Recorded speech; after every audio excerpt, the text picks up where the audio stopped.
After those first few seconds, I knew I was going to love this intro. It sets up a multitude of factors in those 5 seconds that it delivers on in spades throughout the rest of the intro. From the symbolism, to the animation, to the presentation, to the music, to the foreshadowing, it's all just so good!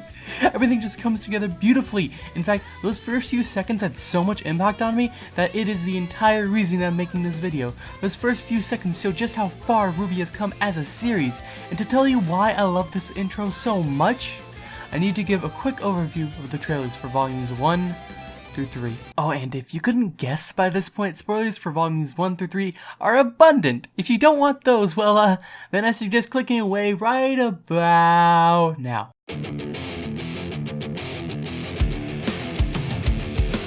Volume 1's intro is all about mystery. We really don't know anything about these characters at this point, and as such, the RWBY team tries to illustrate some of the characters' personality by doing quick shots of each. However, they mostly fail in this respect, aside from Jean and Pyrrha. Jean and Pyrrha is great. Don't rag on it. Jean and Pyrrha is great. There's a point where it tips, there's a point where it breaks, there's a point where it bends, and a point we just can't take anymore.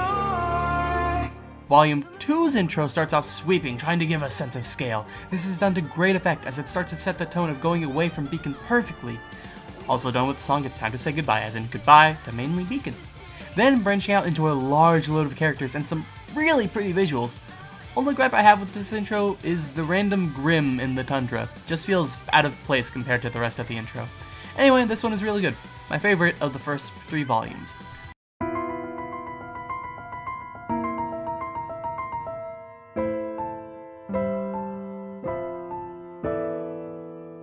Last is Volume 3, which is decent. I love the foreshadowing it does in setting up what exactly that season is going to be about. But it lingers on shots for too long to try and match the length of the music, and after Monty's passing, the animation quality took a noticeable dip in portions of the intro. Nothing big, just a minor annoyance of mine. So, why do I think Volume 4 has the best intro? Well, let's go through it to find out, shall we? It starts off with 4 Grimm hands attempting to capture a ball of red, black, white, and yellow, which a larger Grimm eventually devours. First off, the ball obviously correlates to RWBY, Yang, Blake, and Weiss. Nothing big there. But it is also a symbol for dust, even though the colors portrayed aren't the main red, blue, green, and yellow of dust. And how the Grimm have become very active in their attempts to try and snuff out those who would use dust against them. This first scene also portrays the Grimm as getting beefier with the introduction of Big Bad Grimm swallowing Team RWBY whole. Roar! The music matches perfectly as Team RWBY breaks free of the Grimm's mouth and escape into the world from the tower at Beacon. Them breaking free from the tower implies that the Grimm have fully taken over the tower since they had to break free of the Grimm first, and therefore Beacon. We also see the stone remains of the Dragon Grimm from the end of Volume 3. The 4 color trails then set off into the world as we are shown a map of Remnant, with each color going to a different locale. White to Atlas, black to Menagerie, red to Mistral, and yellow staying in Vale. We get more context as to what each color is doing in the upcoming shots. First, we see RWBY walking alone in the forest until a wind blows by and knocks her out of her somber slump, revealing the remains of Team Juniper standing in front of what seems to be a desolate tower. Everyone is wearing new clothes, by the way, which all look sick as heck. There has been an obvious passage of time as everyone has a more defined stance and attitude about them, as well as growing taller in Jean and Ren's case.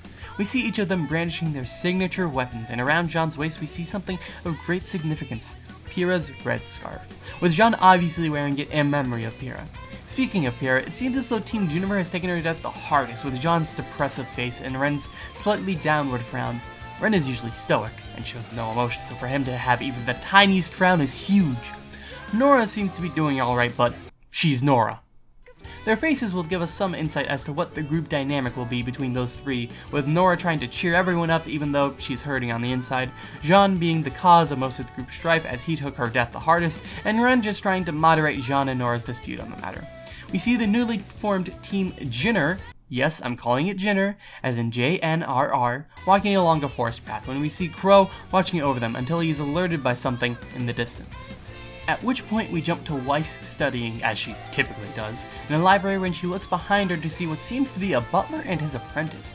However, the apprentice could indeed be Weiss's brother, as his hair and eye color are similar to others in the Schnee family. We then match cut to what is presumed to be Weiss's father and one of his generals, who is an apprentice. Apprenticeship implied by the aforementioned match cut. On the table we see a model of what seems to be a Schnee production facility. We then go into Mr. Schnee's mind as we see Weiss losing hers, most likely over her not being able to control her powers, as we also see her breaking a glyph. Which also breaks us into Blake standing at the tip of a ship off the coast of an island. We can tell she's off the coast of an island because of the mossy rocks in the background. When out of nowhere, Sun comes to hug Blake from behind, when he is very quickly interrupted by what seems to be Blake's uncle and his son, who promptly boots Sun out of the bonding moment. Aw, just look at him, he looks so sad. So sad, Sun. Aw, look at his cute little face, he looks so sad. Blake then looks back west towards Vale and Yang, remembering that while she is in the ocean, her friends are still kicking. We see Yang and her father, Taeyang, doing some physical training when Yang gets frustrated and feels like giving up. Taeyang attempts to reach out to her but is quickly snuffed out by an imaginary two-armed Yang, who looks ecstatic to have both her arms. One-armed Yang is horrified by this, which triggers a flashback of Adam, who had cut off her arm. Yang has not gotten over her arm cutting, as two-armed Yang reminds her of when she was strong, happy, and together in body, mind, and friends. Considering her friends left her after the arm cutting thing. Not directly because of the arm cutting thing, but, you know, they still left at the arm cutting. This is also a problem only Yang can solve, as even her father is unable to reach her. Flames are rising in the background, and what seem to be new henchmen for Adam. Their new uniforms could indicate that the White Fang are no longer around, and are now called by another name. With the flames now burning all the land around, we see Salem's underlings. A grizzly man wearing the clothes of Vacuo, Cinder with an eye patch and a scar similar to Amber's, the maiden she killed. This could mean that Ruby in her flash of light possibly stole some of Cinder's power, and with it one of her eyes. We then see evil-looking Smirk Man, followed by evil-looking Eyebrow Man, and Salem starting to power up her eyes, and therefore everything in her sight, her lackeys, and Grim. Lots and lots of Grim. Next is Ruby fighting evil-looking Smirk Man, who is using a breakdancing style of fighting, as well as two kunai with chains strapped to his wrists, followed by Blake fighting and losing to Adam in a desert. Weiss at the end of a combo with her finishing attack, largest glyph we have ever seen her produce. Team Juniper fighting some Grim, with Jean especially showing improved combat prowess comparatively to previous volumes. A shot of Team Jinurk, Q at the end for Crow. And finally, the OG Team RWBY in some icy mountains, most likely Atlas, where Weiss currently is and where Volume 4 will most likely end, phasing into the Volume 4 title card. So, why do I like the Volume 4 intro so damn much? First off, it is beautiful. Due to Monty's passing, Volume 3's animation was lacking in many respects. It just didn't have the same flair and style as Volume 1 or 2. However, it seems as though the animation team have finally adjusted and come into their own style of animation, which is just astounding. I mean, seriously, every time I look at this intro, I'm just in awe as to how pretty and vibrant it looks. In previous volumes, everyone had a glow around them which seemed out of place, but now it blends perfectly with each character. The presentation is also astounding. The intro combines so many different techniques into pure amazingness, from fades to match cuts and even that rotation thingy that I don't remember the name of. It just exudes experience, time, love, and care. Then, there's the huge attention to detail, with each character being expressive and showing a personality trait of some sort when they're shown on screen. For as little as 1 second, nothing feels overdone in the intro. Everything just flows so nicely and in time with the music. By the way, the music. It's insane. Jeff and Casey Williams really knock it out of the park with this track, which really gets me excited for the Volume 4 soundtrack. It has a nice variance to it, which hits all the notes perfectly. The lyrics are all about healing, which after the last 3 volume songs being all dark and dreary, it's a really nice change of pace. Volume 4's intro builds on everything the RWBY team has learned and put it into great effect. They took the Ruby and Jean character moments from Volume 1's intro and added it to everyone in Volume 4. They took the sense of scale from Volume 2 and amped it up. And finally, they used the foreshadowing from Volume 3. So, if someone asks me why I love this intro so much, I will tell them this. It is the representation of everything the RWBY team has learned from day 1. It is the culmination of everything they have worked towards. It is the epitome of excellence. It is the granddaddy of experience. It is as close to perfection as an opening to a show can get. It is the RWBY Volume 4 intro. It is my favorite intro released ever by anyone, anywhere. And if Volume 4 is anywhere close to the quality of this intro, it's probably gonna be my favorite thing from the entire year of 2016, bar none. That's how much I love this intro. Hey there, so if you think I missed anything or you think I overanalyzed something, you'd think that I was just an asshole about whatever. I'll put it comment box. I don't really care. Anyway, what I do care about is feedback on this video, because this is the first video I've made of this type. I mean, okay, technically there was one other one, but that, I don't really count that one because it was really bad. I think this one's at least a much better quality anyway.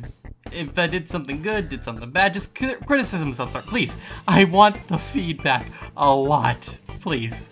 Just whatever you can do, I would really appreciate it.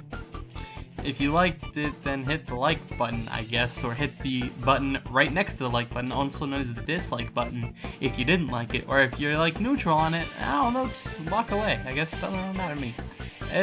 Annotations on screen will take you to a podcast I do with my friends. We talk about stuff. We also talk about RWBY sometimes. Like we had like an hour discussion on like Team Juniper and why they're going with RWBY out to wherever. I don't remember which one that was. I think it was 7, actually, to be honest. Anyway, I had fun making this. It was lots of fun. I really enjoyed it. Like, the volume, I don't think I expressed this enough, but the intro, like, as soon as I finished watching the intro, I watched it again and again and again, like 10 times in a row. I was like, okay, I'm gonna make a video on this because I really like this. Oh, it's so cool. It's so cool. And I did, and it was great. At least I thought it was great. Anyway, I'm rambling on for a while now. Anyway, thank you all for watching. I'm still really bad at outros.